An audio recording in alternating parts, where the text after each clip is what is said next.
5 મિનિટમાં ઝટપટ બની જાય એવી street style chilli cheese toast કે ચીલી ચીઝ સેન્ડવિચ પણ કહી શકો. બહુ ટેસ્ટી એવી અને બહુ આસાન રીતે બની જાય છે. એના માટે કેપ્સિકમ, કોબી સાથે લીલું મરચું તમારા સ્વાદ પ્રમાણે ઉમેરવાનું, ચાટ મસાલો, શેઝવાન ચટણી, મેયોનીઝ ઉમેરી મિક્સ કરી દઈશું. મીઠું બેલેન્સ કરી દઈશું. સ્ટફિંગ તૈયાર. હવે મલ્ટીગ્રેન કે વ્હાઈટ બ્રેડ લેશું, એના પર બટર લગાવી દઈશું.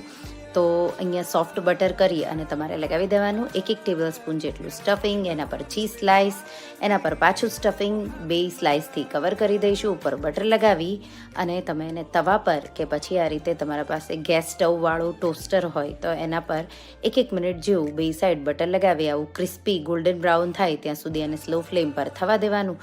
વચ્ચેથી કટ કરી ગરમા ગરમ ટમાટો કેચઅપ મેયોનીઝ સાથે સર્વ કરો. રેસીપી ટ્રાય કરજો અને મને કહેજો કેવી લાગી.